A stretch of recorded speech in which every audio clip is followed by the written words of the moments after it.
How about if I just start at the beginning? you could be honest. Because you know what?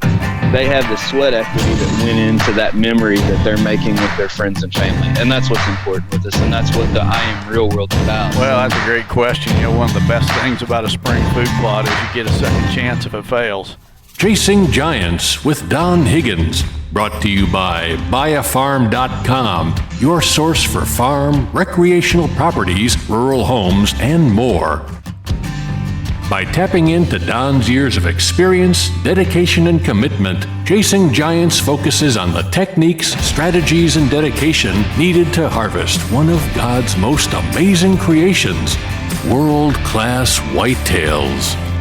Now, here is Don and co-host Terry Peer. Welcome, everyone, to Chasing Giants, episode 92 on November 21st. Don Higgins is on the line.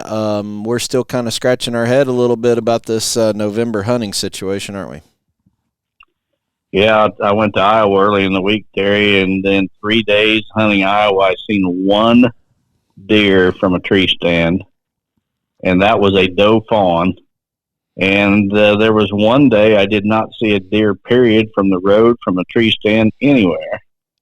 And definitely it was in the lockdown phase because my cameras were silent as well, especially when it pertained to mature bucks. They just were not on camera. And no doubt about it, they were locked down with hot does out in the middle of nowhere.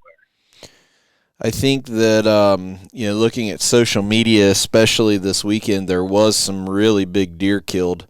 The last couple days. I think that it's the same thing we've been stressing on this podcast about the rut, that if people are grinding it out, one spot might be completely dead, while other spot you might have a really good buck up cruising, trying to find that next doe after he's already come off of the first or second.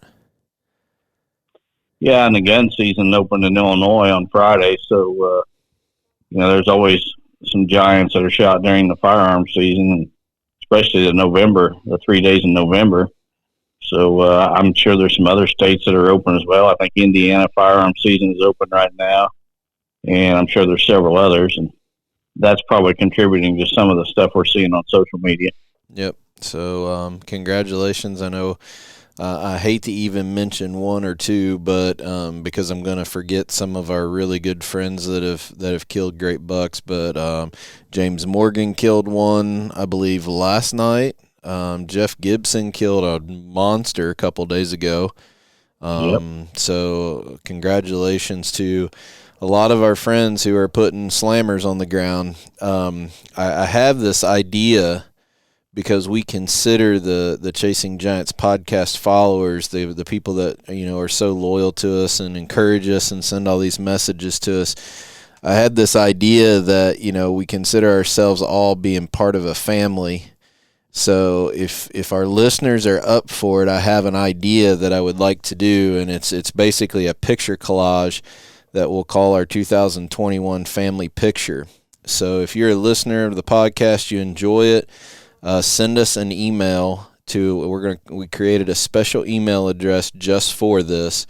We're not going to respond to anything out of it. We're not going to have dialogue out of it.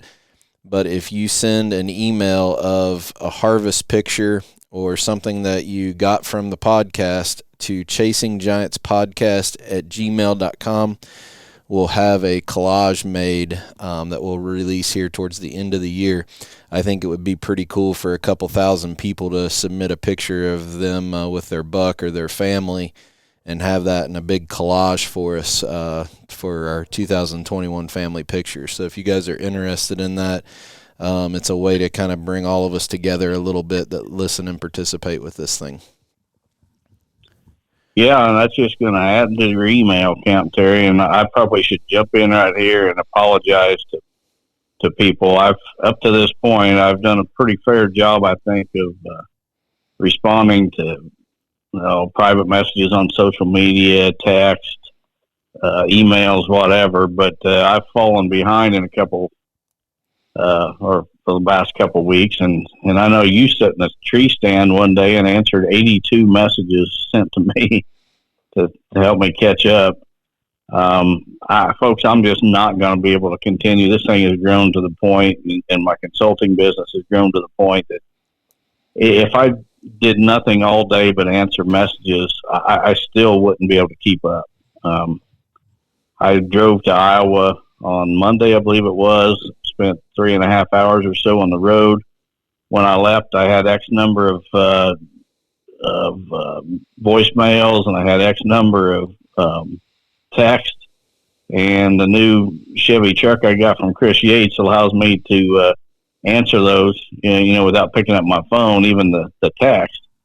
Well, I spent the entire 3.5 hour drive answering the phone or returning phone calls and responding to text messages. And when I got there, I actually had more than when I left after spending 3.5 hours answering them. So I just can't possibly keep up.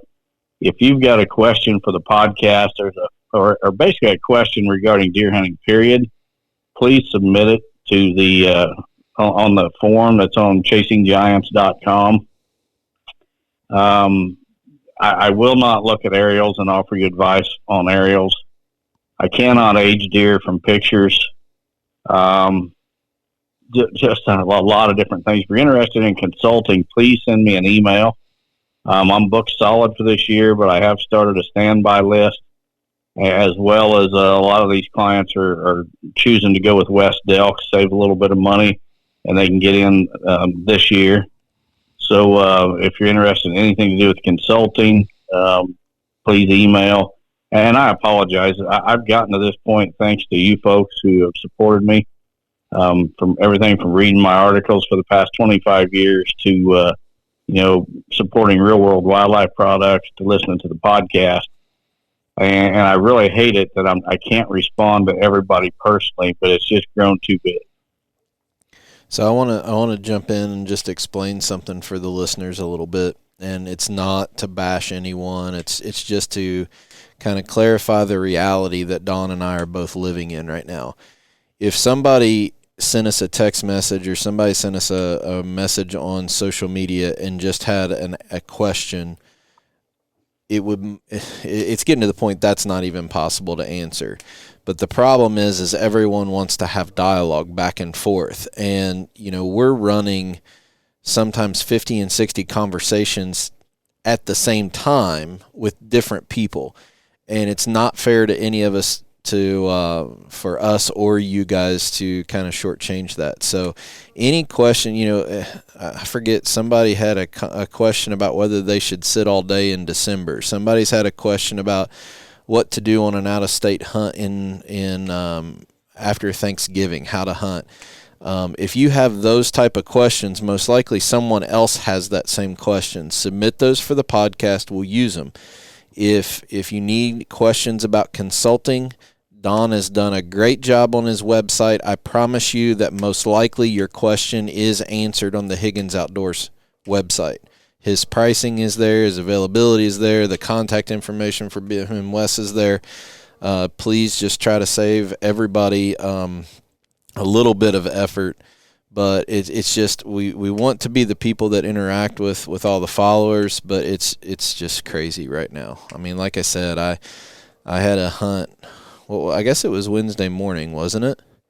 Wednesday morning I had a hunt, and the deer weren't moving at all, and I went into Don's messenger account and answered 82 messages from people. And it's just, we're going to have to get to that point. We apologize about it. I want to throw out one more thing, and I hope this doesn't come across wrong, because again, I certainly appreciate everybody, but if you do leave me a phone message, please leave your question. Don't just call and say, "Hey, Don, this is so-and-so. I've got a question for you. Give me a call when you get a chance." Because what happens is then I call that person back and they don't answer. And if I could answer their question on their voicemail if they tell me what the question is. But if they don't, then we go back and forth with a half a dozen calls missing each other before I finally get a chance to even hear what they want. So please don't just leave a message saying, I've got a question, give me a call. Tell me what the question is and I'll answer it when I return your call. I just hope people understand that this isn't us trying to be rude or trying to be distant. we still have jobs, we still have families, and we can't get a break. And it's just where we're blessed beyond measure that you guys want to interact with us and have this kind of correspondence with us. But we just ask, if you have a consulting question, send it to don@higginsoutdoors.com. That link is on his website. If you have a question about hunting of any sort, submit those through the podcast questions, and that's on chasinggiants.com. And if you send stuff to social media, it's probably not going to get answered. It's just unfortunate that it's gone that big. So, but we'll try to answer as much as we can. We'll do the best we can. And again, we appreciate your support. So I want to throw out there also, Terry, the rut report I've been doing on social media. A lot of you guys have been following that. I've been giving a prize away daily. Now I will continue to do that. I thought Facebook had kicked me off this morning. Don got banned. Everybody, Don got put in Facebook jail for 24 hours, but he appealed it and he won, so he's back on now. I won my appeal. So anyway, I appreciate everybody, liking that report and tagging others in it. Another real quick note, Whitetail Master Classes, I said that those had filled up, and I forgot to be mentioning this. There is a discount for real-world dealers. If you're a real-world wildlife products dealer and you want to come to the Master Class, there's a $300 discount for you. And the first two classes with Dr. Strickland are full. There's two Saturday classes that are probably 3/4 full, and they will fill up probably by Christmas, because I know a lot of guys get their wives or girlfriends to buy the class for them as a Christmas gift. So those Saturday classes will fill up, and then there's two Thursday classes, and right now those are about half full. And they may be full by Christmas, I don't know, but they'll definitely be full before March. Yeah, just to make sure that if you guys got questions about being a real world dealer, send a message to the Real World account. We have multiple people that monitor that, so if you have a question about becoming a real world dealer, you can contact us through the Real World account on social media or call the office, which the phone number and everything is on that website. So let's talk a little bit about the explosion I had out of that custom muzzleloader that I had built on Friday. Is that all right? Yeah. Actually, you filled a tag, so we need to hear about that. Yeah, so I think both you and I probably made a mistake, or not a mistake, but just our schedules got the best of us, and we made decisions we thought were good, and it relates to our out-of-state tags. You spent so much time last year doing consulting work that you really didn't go out and boots on the ground in Iowa. I always shotgun hunt in Illinois every year, and I had to make the decision on what county I wanted to put in for a shotgun tag for a non-resident. And we picked up the new property, and it's in a different county than other farms that I have access to hunt. So I made the call that I was going to hunt not where the new property is at, because historically the farms that we have to hunt, there's usually a really good buck on there. This year there wasn't. Probably the first year since 1996, except for the 2012 EHD breakout the couple years after it, there's always a giant on this farm. So I went all in on a shotgun tag and didn't have a deer to hunt. So I made a Facebook post just trying to explain what went through my head when I shot this deer Friday morning, and I'll tell the story here in just a second. But I got just a ton of messages about, basically people almost putting me on a pedestal for being the sportsman, and that's exactly what I didn't want to do and why I was trying to explain it.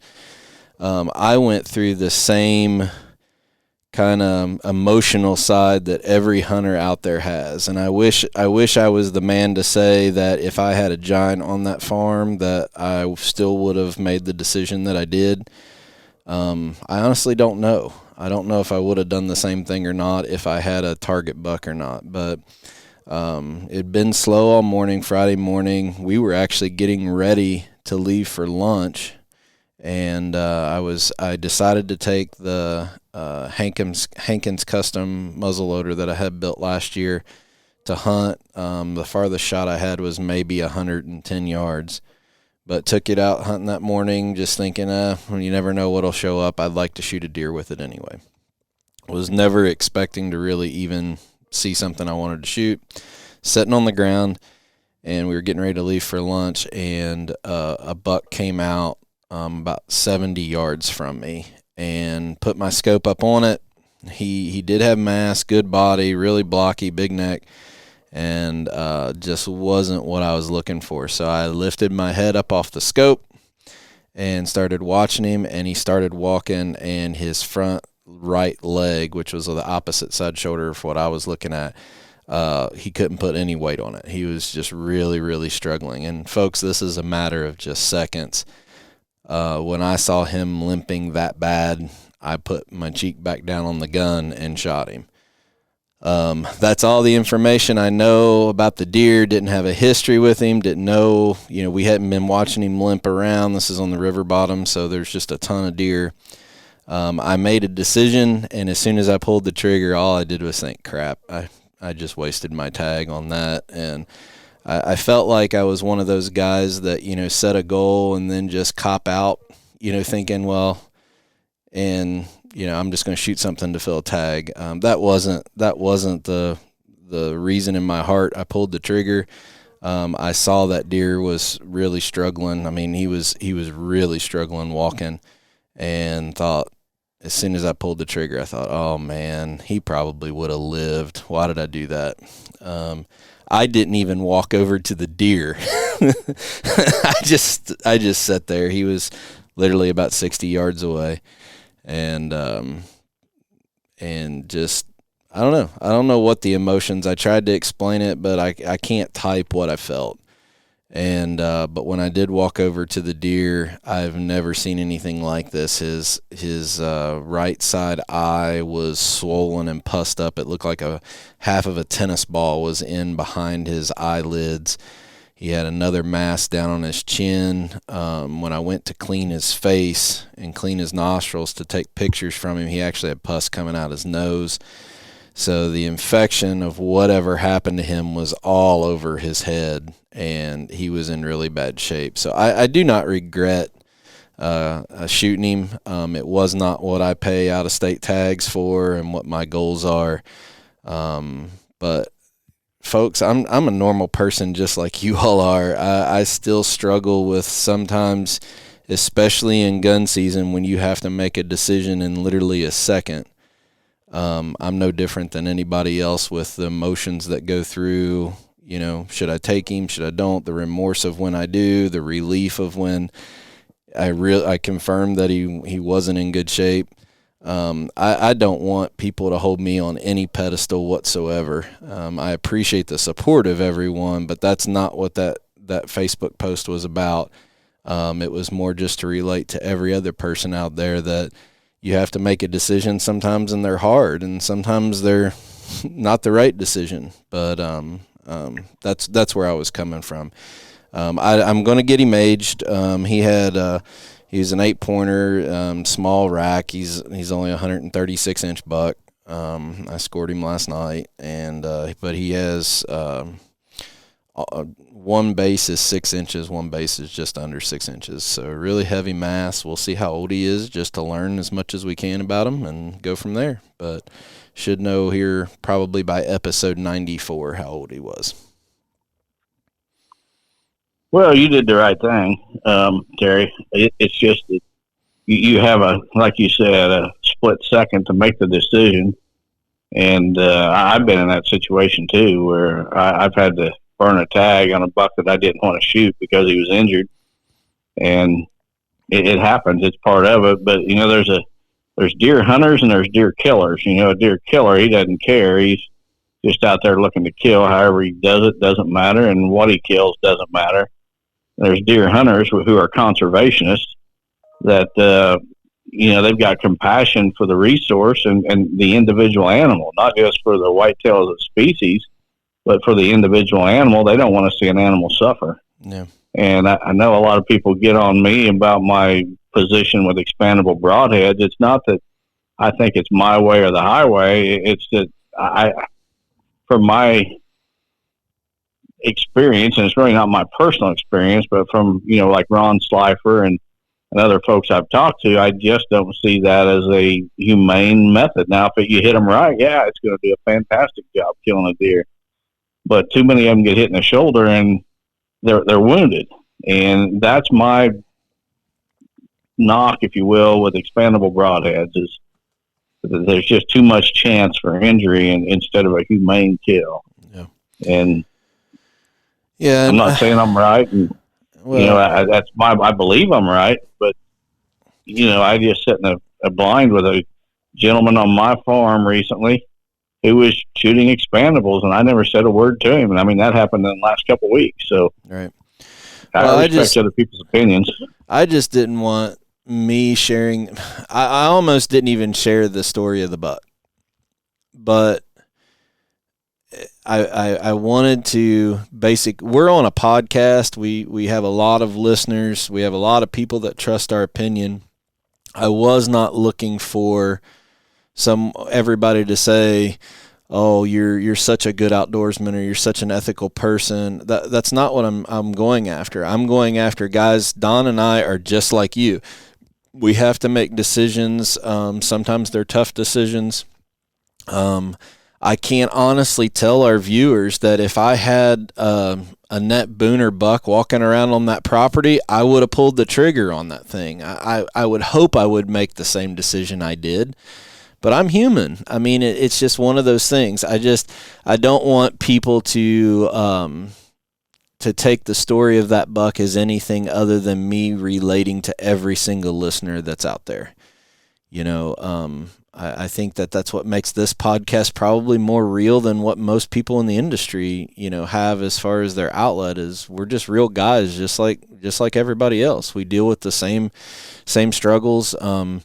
I honestly didn't know what to think after I shot him. When I walked up to him, I was like, oh, okay, I did make I didn't know that he had all of that infection in his head, that his eye had been gored out, that, he had infection dripping out his nose. I had to make the decision based off what I knew at that time. So if anything, the reason I wanted to share the story was just to say, there's tough decisions that we each have to make. I will say that I didn't say, I'm going to burn my tag because there's no other shooter. Let's get out of here and go home, because good grief, I've passed, how many deer have I passed over 150 this year already with a bow? So, there's an element of it that I think people need to understand, that goals are important. What was the phrase that you said sometimes? There's a difference between a goal and a dream. How'd that go? Mm-hmm. Well, you set a goal, and if you deviate from it, that wasn't really a goal. It was a dream. Now, there are situations like what you just described where, maybe you set a goal for, say, a 150-inch buck, and here comes a 110-inch buck, and he's dragging a leg or something. He's obviously suffering and not going to survive, and you shoot him. I don't consider that deviating from your goal. But if you're sitting there and your goal is a 150-inch deer, and here comes a 125-inch, and you shoot him because tomorrow gun season starts, well, you didn't have a goal; you had a dream. Yeah. So, but anyway, I'm tickled with the buck. He's just a heavy 8-pointer. I have my kind of guess of how old I think he is, but I'm not even going to say it, because the bottom line is he could be 3, he could be 7. I really have no idea. With 6-inch bases, my thinking is he's older than 3, but he might come back 3. It's the nature of the game. But thank you for all the support. Like I said, that's part of hunting.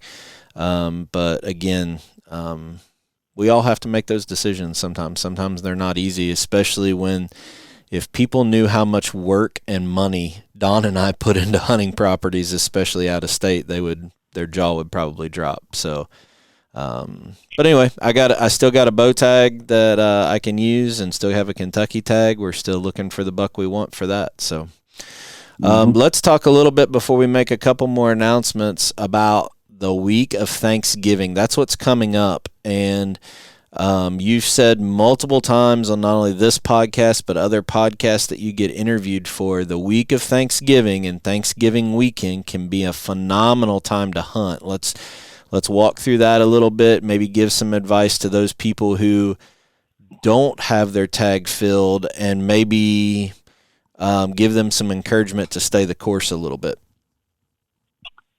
Yeah, so the last few days or so, longer than that, a week or so, we've been in the lockdown phase where just about every mature buck is going to be with a hot doe. And when he gets done breeding one doe, he goes searching for the next, and he typically does not have to look all that hard. And here's another one, because all these does are coming in heat in a short window, or a majority of them. And that's a really tough period to kill a big buck, because a lot of times these does are ran out in the middle of an open field, or out of the way places. I mean, you even see pictures of them in town in people's yards, or right in a business parking lot or whatever. And these bucks are chasing these does, and they just end up in all these odd places, and it's just really hard to kill them during that phase. But as we start getting later into November, those hot does aren't near as plentiful. And a buck has to look a lot harder and a lot longer between hot does. So, he may have a couple days where he's not with a hot doe. What's he doing? He's on his feet looking for one. And as we get around Thanksgiving, they're really on their feet a lot more. And I don't know, it was probably 35, 40 years ago, the late Roger Rothar told me, Thanksgiving weekend is a time to kill the giants. That's when the biggest bucks in the woods are on their feet. And I found that to be true. There was a period, it was probably about 20 years ago, where I went 5 seasons in a row. 5 years in a row, the biggest buck I seen from a stand happened on Thanksgiving weekend. Really? And, yeah. That's just, those bucks know it's about over for the year, and they're desperately searching for the next one. I think for the really big bucks, I think it's even better than that November 7th and 8th, right before a lot of those does come in, which is a great time to kill a big buck, no doubt about it. But you get Thanksgiving, and that buck knows it's just about over, and he's on his feet looking. All right, so let's dive into that just a little bit more, if you don't mind.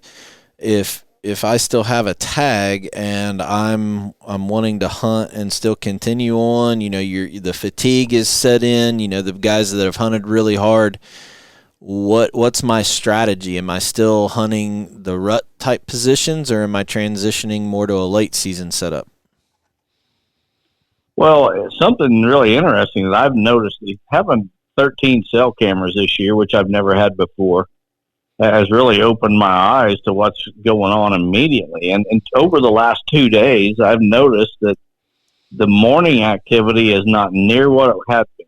It's really slacked off in the mornings, but the evening activity, starting around 3:30 in the afternoon, it's really picked up. And not only have I seen it on my cameras, but I've seen it on my drives. So that tells me that we're shifting away from that lockdown phase a little bit. We're getting towards, that the tail end of the rut, where those bucks are desperately searching. And, Terry, he ain't the biggest buck anymore. He was for a number of years. The 214-inch buck, my first 200, shot back in 2004. I shot that buck on December 1st. And, that's one day away from the end of November, but he was doing what the bucks do at the end of November. He was on his feet looking for a hot doe, and I shot him on an afternoon hunt. We're shifting into that period where the afternoons become better than the mornings, where early in the rut and during, the peak of the rut, mornings are hands down better, in my opinion. Mm-hmm. But when you start getting to this tail end, them afternoons pick up again, and they become prime time. Yeah, I think that if, especially right now, all of the work that people put into their food plots now might even be a better advantage of having established late season food plots than even they were early season hunting evenings. Yeah, I mean, it's almost like these deer are getting into late season pattern where every afternoon they're getting up and they're hitting a prime food source. And the thing of it is that the bucks, the mature bucks, are usually more reclusive and they may not show up to those food sources till after dark. The rut is still in play and it's causing them to come to those sources still in daylight. Now, I wouldn't give up hunting mornings yet. I would continue hunting mornings right on through Thanksgiving weekend. But I would really focus, if you had to pick one or the other, I would, it's getting to the point where I'd start going with the afternoons. Yeah. All right. So still a lot of hope for those guys that have a tag. I know both of us have a tag. Now you have a pretty big weekend planned with the new house this week. So are you going to head back to Iowa? Are you going to hunt at home? What's your plan that's going to be taking place here? Well, I'm going to go back to Iowa. The question I've got to decide is, am I going to go tomorrow and be back home for Thanksgiving on Thursday, or am I going to wait? We got Thanksgiving Thursday, and then Friday, my daughters and sons-in-law are coming to help us move a bunch of stuff to the new house. And so the quickest after Thanksgiving I could get back to Iowa would be Saturday. So I haven't decided if I'm going to Iowa tomorrow or Saturday.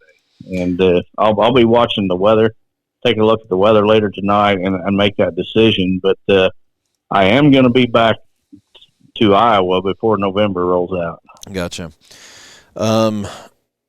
We have quite a busy schedule that's starting here just in a couple weeks. So why don't we just take a minute before the Buy a Farm segment and walk through not only this, but then a last call reminder for the late season drawing hunt on your farm through your church. So we got a couple seminars coming, and then last call for the raffle for the late season hunt. Yeah, the two seminars, we talked about the first one last week, December 10th, down at Bluegrass Feed and Seed in Guthrie, Kentucky. We'll be posting more details on our social media, but that'll be December 10th at 6:30, Guthrie, Kentucky. And then the following Thursday, December 16th, we'll be up in Michigan, or I will. I don't think you're going to be going to that one, will you, Terry? No, I won't. So December 16th, we're going to be at Real World Dealer, Collinville Country Store in Clare, Michigan. So look forward to seeing a lot of you folks there. The phone number at that one is 989-386-9664. If you got any questions, refreshments will be served. Again, December 16th at 6 p.m., Collinville Country Store. The address is 7880 East Collinville Road, Clare, Michigan. So hopefully you see a lot of people at those two events. Yeah, so as we start getting into January, pretty much our appearances are stacked up week after week after week after week. As I mentioned a couple weeks ago, if you need or would like Don to speak at a church or something like that, very slim chances that his schedule will allow it unless it's when he's in the area for a consulting job. So don't wait any longer if you have a request for that. But what we're going to do is, for those Facebook users that are out there, we're going to create an event for basically every place that Wes, myself, or Don will be at through the entire year.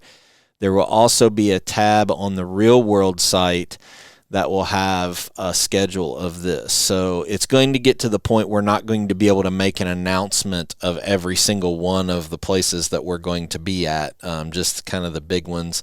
But here in December we have two, and we really never even have these in December just yet. So again, give Brandon Beachy a call if you're in southern Kentucky, northern Tennessee area, or in Clare, Michigan for the December 16th. So why don't you make a quick announcement about last call for your raffle for your church? Yeah, we've covered this last few podcasts, so I don't want to spend much time on it, but through my church, I'm raffling off a late season hunt on my farm. It's a 2-day hunt. and also a Matthews bow. The winner will get a brand new Matthews bow and the hunt. The drawing will be next Sunday, the 28th, and I will announce the winner on next week's podcast. If you want to buy a ticket, you need to get your money in real quick. The tickets are $20 each, or $6 for $100, and you'll want to mail those to Solid Rock Chapel, and that's P.O. Box 172 in Sullivan, Illinois, and the zip code is 61951. So look forward to taking someone on a late season hunt. All right. So with that, why don't we move on to the buyAfarm.com property of the week? BuyAfarm.com is your source for farm, recreational properties, rural homes, and more. Now, here is Don Higgins with this week's featured property. Okay, this week's featured property is 50 acres in Randolph County, Illinois, just outside of Steelville, Illinois. This is a property that we've featured here before some weeks back, but the price has been reduced. And this would make a fantastic starter property for someone. It would come close to paying for itself because of the 50 acres. There's 38 acres tillable with good soils, and it's subject to flooding. The St. Mary's River bottom is close by, so you could enroll this in the CRP tree program and get a great income off of 38 acres, and probably come real close to making your payment on this. The taxes are only $665 a year, so very reasonable taxes. If you're interested, you call Agent Jamie Keller at 618-713-7677, or go to the Buy a Farm website, and the 50 acres in Randolph County is featured on the homepage. All right. So again, visit buyAfarm.com if you are interested in this property in Randolph County, Illinois, or any of the other properties that they have on there. So thanks for their support. I can't not do this, Don. Before we have questions, something really just teed me off this weekend. Well, let's hear it. We ain't had a good outburst in, a week or two? Yeah, so, I had the situation of killing this buck this weekend, and, I might be completely off my rocker.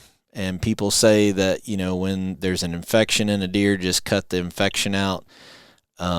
When that infection is that bad in an animal, that infection's in the bloodstream. I ain't eating the thing. That thing stunk. It had pus dripping out of it. I wasn't going to do nothing with it. I called my taxidermist because I have a very long history and relationship with my taxidermist. And, if he could have used the cape or wanted the cape, I would have flushed him out and given it to him, since I'm only just doing a euro on him. But just the simple fact of this political crap that our local DNRs are doing, I had to cape this thing out and cap it, because I'm not allowed to bring any bone marrow or brain matter back across state lines from Illinois to Kentucky. And it just, every time I kill an out-of-state deer, it just makes me even more mad about our states just blowing the CDW thing out of the water and putting stupid rules in place that just make it more difficult for hunters. Well, you're going to get me fired up. Go for it. That's why I bring it up. It just infuriates me. I got people trying to flesh out a head. We had a guy that stayed in the hotel door next to us that, they were from Pennsylvania. Their taxidermist is back home. They're trying to figure out how to flesh out a head to get the cape off of it and cap it to take it back home. Because for some reason, I never did understand. There's not that many taxidermists in Illinois, at least in the area that we hunt. There's only a couple. We got 3 in my county here at home. Seems like there's 3 within about a 7-county radius where I hunt. So what's the deal with these state DNRs doing this? Well, it's a political disease, and they get federal money to fight CWD, and they got to have some kind of program. And so what do? They come up with stupid rules. It's ignorant liberal politics at its finest. And boy, at church today, I got a fantastic preacher, folks. If you're in the Sullivan, Illinois area and you're looking for a church, you need to look at Solid Rock Chapel in Sullivan and hit me up. If you want to, I'll meet you at the door. If you want to come check it out, I'll meet you at the door. You can sit with me and my wife. And shoot, I'll even take you out for pizza afterwards. But today's sermon, our preacher is really good about tying current events in with Scripture. And today he got on the whole coronavirus and the vaccine and all that, and the politics involved in it. And man, he tied it to Scripture, fantastic. And did you give a big amen in the audience today, Don? No, I didn't, but I was smiling ear to ear.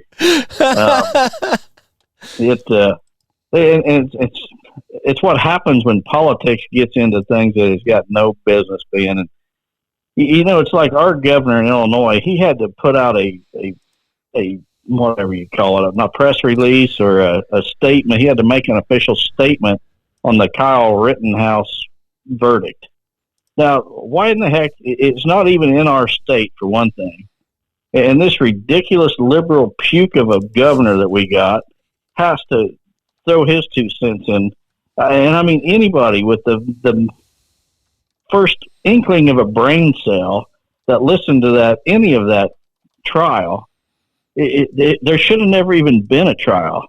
Whoever brought the trial, the prosecutor, he should be on trial now, and he should be locked away. I mean, they tried to destroy this kid and lock him in a cell for the rest of his life for defending himself against 3 known criminals. And how did we get started on this anyway? I don't know. I asked you about CWD. It's all politics. It's politics. It's dirty politics. Dirty politics is ruining this country. And at some point, I mean, I don't even know if we can ever turn it around now. I mean, I don't even know if bloodshed. There's half of the people running around with a flipping mask on in their stinking car by themselves. They're so brainwashed. They're getting a shot that don't even work. The CDC, this is something our preacher brought up in church today. The CDC has changed the definition of a vaccine on its website. And our pastor's printed this off. He's got the prior definition was a vaccine, it basically cures an illness or whatever. And they've totally changed the definition of a vaccine to fit this narrative. Politics is just destroying the whole world.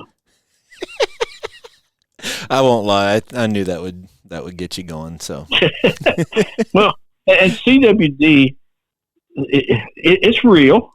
COVID is real, and it's sad that people have died from COVID, and it's sad that CWD is infecting our deer herd.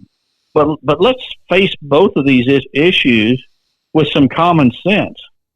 And people like Fauci see an opportunity to make money off this garbage. They don't care about fellow human beings. They don't. All they care about is stuffing their pockets with more money, and it's political. That made me feel better.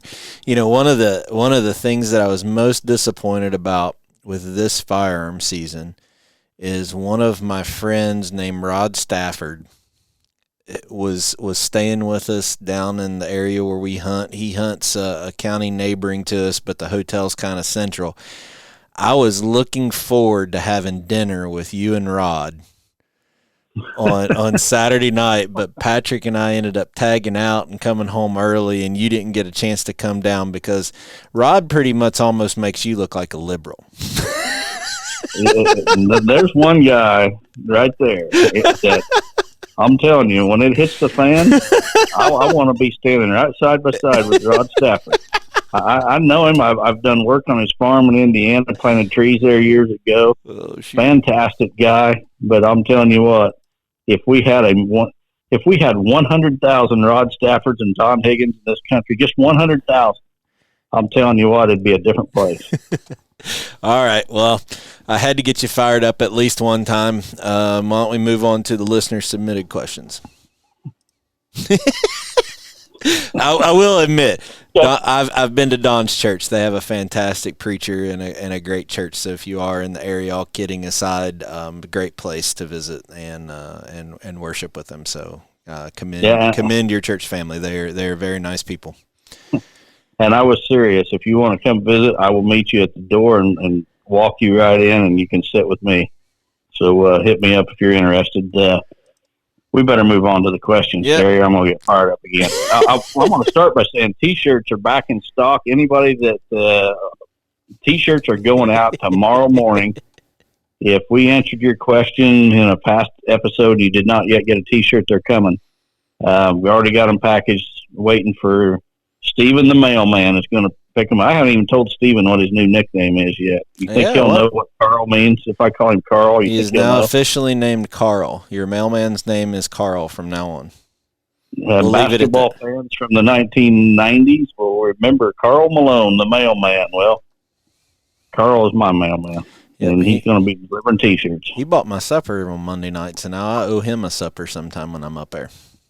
Yeah, well. All right, what's the first question for tonight?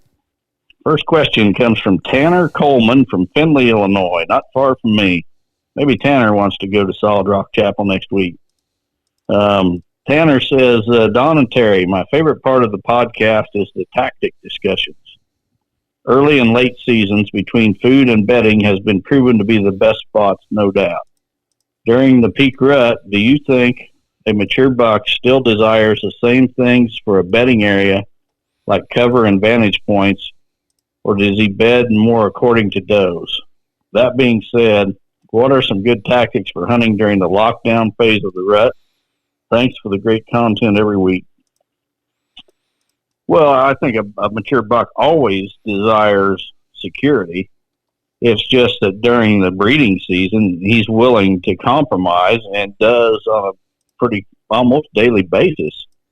Hot doe will lead him into danger. That's why so many of them get killed in November.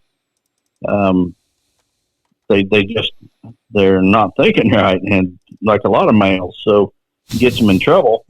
And with that said, what's a good tactic during the lockdown phase? Well, I'll tell you what my tactic has been for years is I've got a lot of stands that are on out of the way places, like say a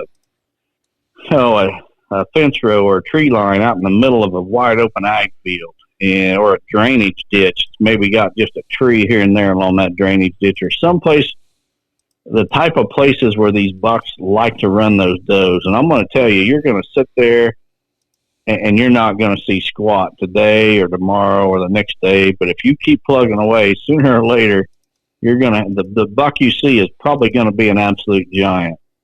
And these are more for morning hunts, because the places I'm talking about are just about impossible to slip up to in the daylight without being seen. So, when we get to the lockdown phase, I've always got a handful of those locations that I know that I'm probably not going to see a single deer that morning, but I also know when I do, it's probably going to be a giant.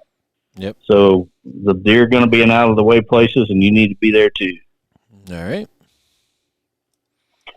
Nothing to add there, Terry? Nope. I think you're spot on. Perfect. All right. Well, we're going to move right through to the next one. All right. The next one comes from Gary Hull from Albion, Indiana. Gary says, Don and Terry, thanks for the good information on your podcast. My question is, what do you guys do when someone shoots a deer and it runs on your property? Do you let them track it, or do you wait till dark? We have had 3 different deer already this year get shot and make it to our property. 2 of them made it to our sanctuary. We don't like to go at all, except a couple times a year to shed hunt. My neighbors are kind of upset. I won't let them on until dark. I'm trying to be a good neighbor. What's your thoughts or suggestions? Good luck this season to you both.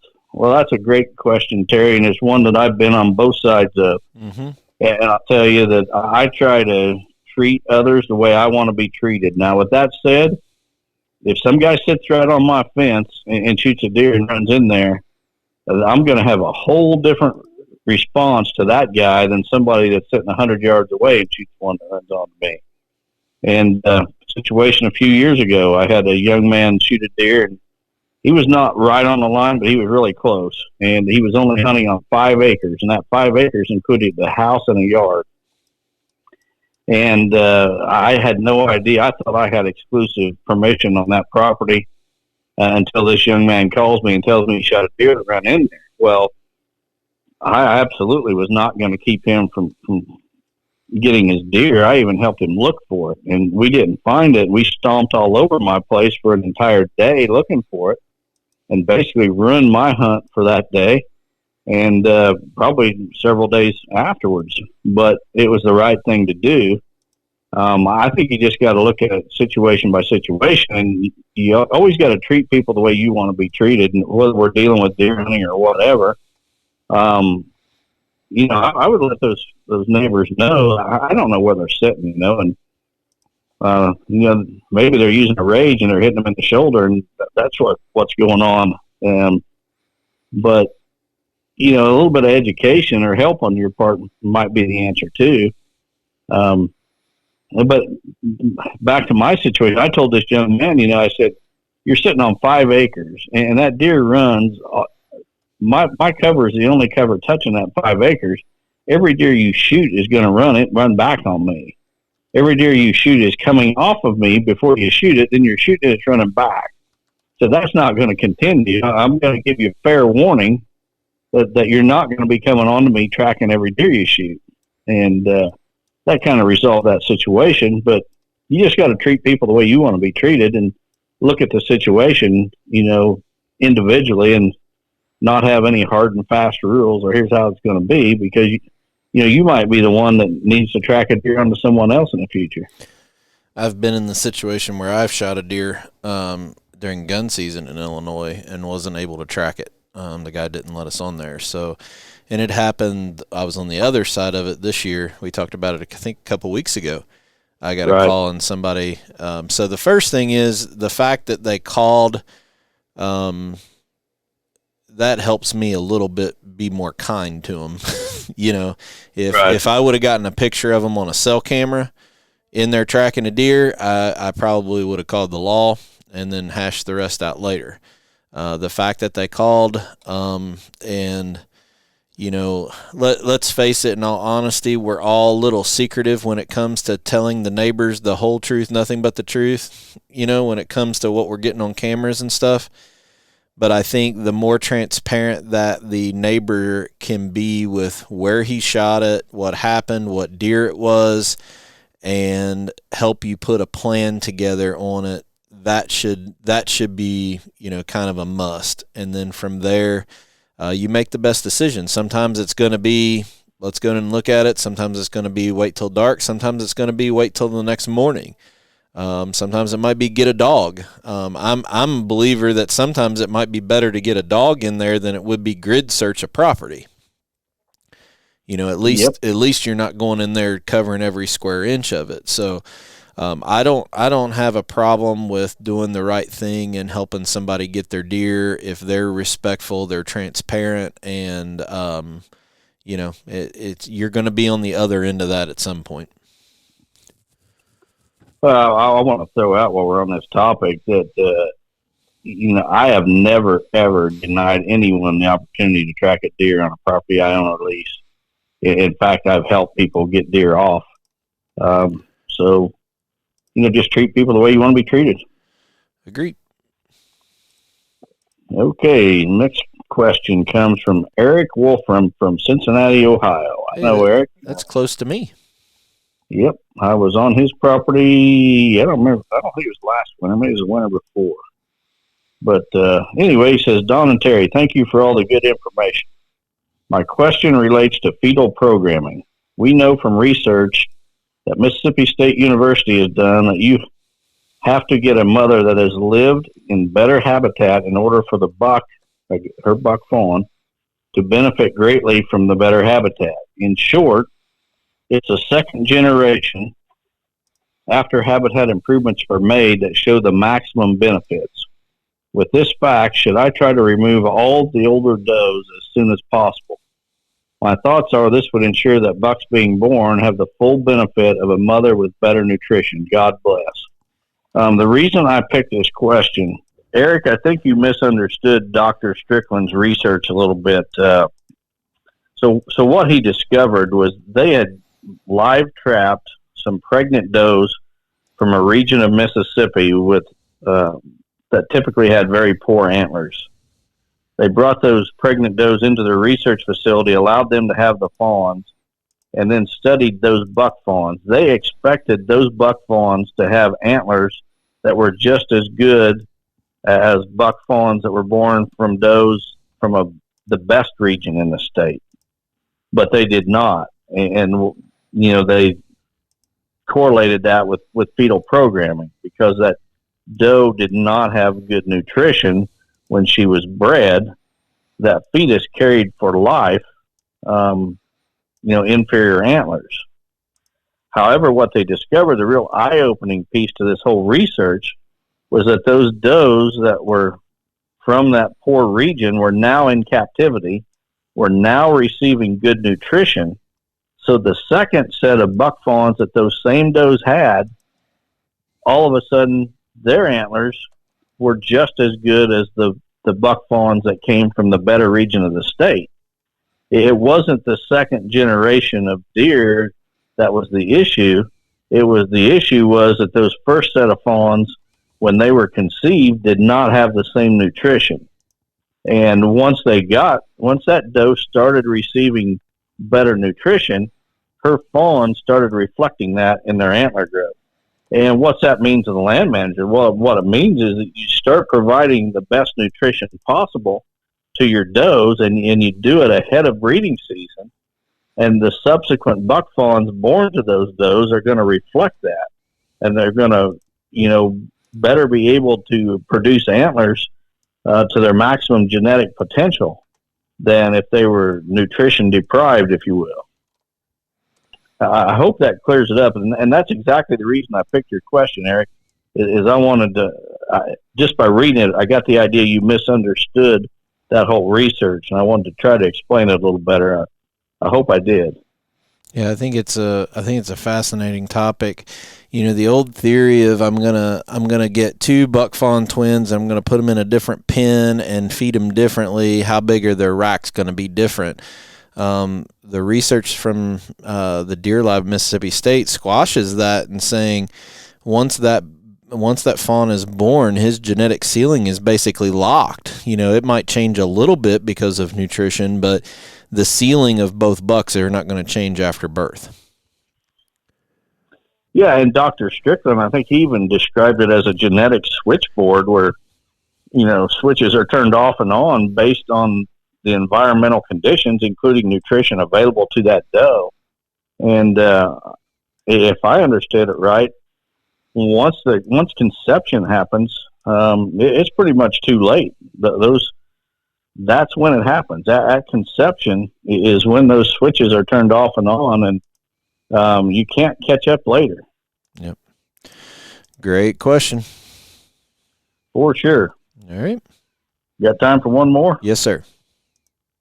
All right, our last one comes from Jeremy Melville from Downs, Illinois.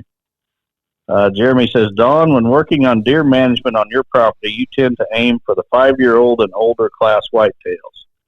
But I heard you talk on multiple occasions about shooting or letting family and friends shoot 3 to 4-year-old 8-pointers. Is this to allow friends and family members opportunities to hunt with you and be successful? Or is it a way to remove deer you feel will not score high at ages 5 or 6? Thanks for all the helpful information and keep living the dream. Well, you're right on both counts, Jeremy. Those 3 and 4-year-old 8-pointers, in my experience, most of them are never going to be top-end, high-scoring bucks. That's not to say it'll never happen, but I'm going to tell you that maybe 1 out of 25 or 30 of those will ever surpass what you're expecting to. The rest are going to pretty much remain 8-pointers, and very few of them are even going to reach over 150 inches. And so I like to get them out of the herd, to allow the better bucks in each age class to reach the older age classes.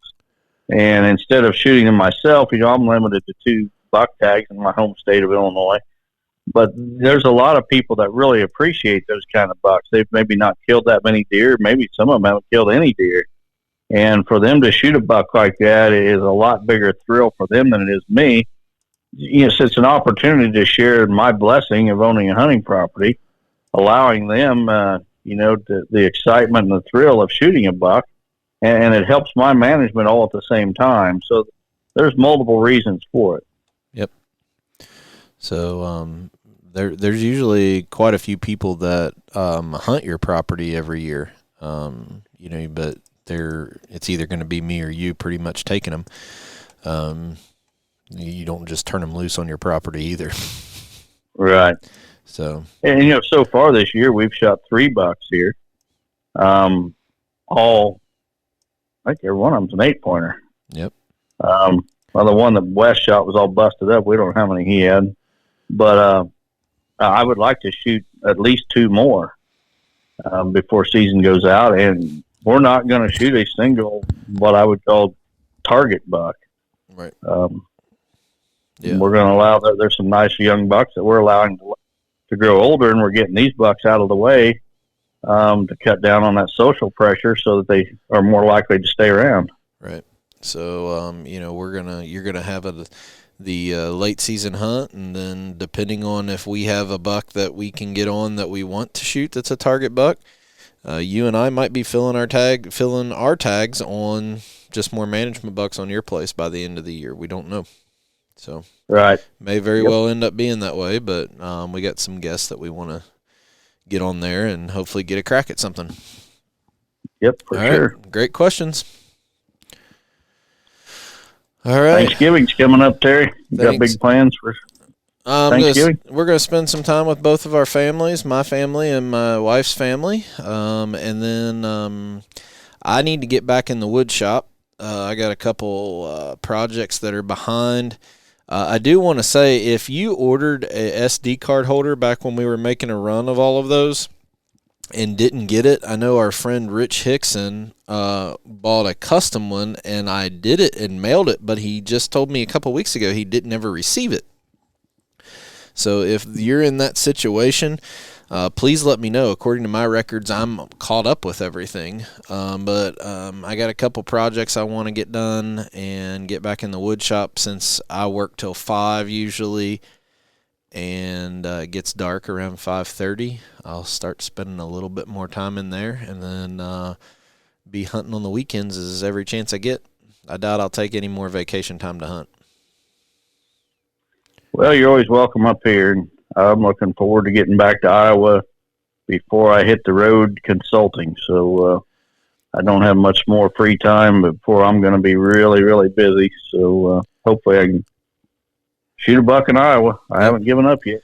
And if you want to send your harvest picture or your hunting picture this year to chasinggiantspodcast@gmail.com. Again, we are not going to respond to this email, but if you want to be part of our 2021 family picture, we'd love to have it. So we're going to let that run for probably a few weeks, and all of our listeners, please email it in, be part of something that we can remember this year from, as this podcast has just grown crazy. And please understand what we're saying about Don's touching base with us and trying to respond on these messages from the bottom of our heart.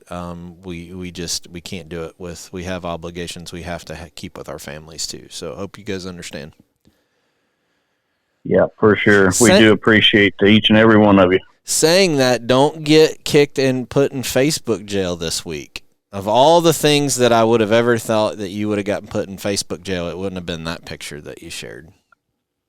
Well, it made no sense to me either, and I'm surprised I've stayed out of Facebook jail this long. But now I've got a target on my back. They'll probably be after me. Yep, hard to tell now. So, all right, well, why don't you take us out with our sponsors?